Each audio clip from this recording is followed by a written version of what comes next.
जगभरात माहितीचा समुद्र फक्त एका क्लिकवर आहे, पण काही देश अजूनही इंटरनेटच्या दुनियेत हरवलेले आहेत. त्यापैकी इरिट्रिया हा असा देश आहे जिथे इंटरनेटचा प्रसार खूप जास्त प्रमाणात कमी आहे. प्रत्यक्षात या देशात इंटरनेटला संपूर्ण स्वातंत्र्यच नाही. याचे मुख्य कारण म्हणजे सरकारच्या कडक नियंत्रण धोरणामुळे इंटरनेट आणि डिजिटल माध्यमांवर घनिष्ठ नजर ठेवली जाते. इरिट्रियात बहुतांश लोकांना घरच्या किंवा वैयक्तिक वापरांसाठी इंटरनेट सहज उपलब्ध होत नाही. इंटरनेट सेवा खूपच महाग आहे आणि नेटवर्क कव्हरेज शहरांपुरते मर्यादित आहे. सरकारी नियंत्रणामुळे सोशल मीडिया आणि काही वेबसाईट्स ब्लॉक केल्या आहेत. लोकांना फेसबुक, ट्विटर किंवा युट्यूब सारख्या जागतिक प्लॅटफॉर्मवर सहज प्रवेश नाहीये.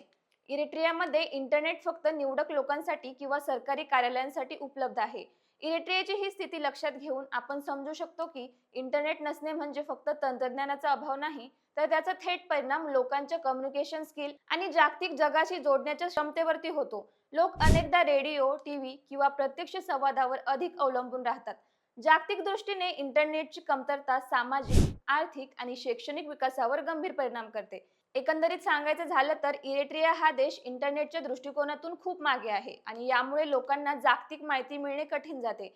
इरिट्रियाची ही परिस्थिती आपल्याला सांगते की इंटरनेट फक्त सुविधा नाही, तर आधुनिक जगाशी जोडणारा महत्त्वाचा सेतू आहे.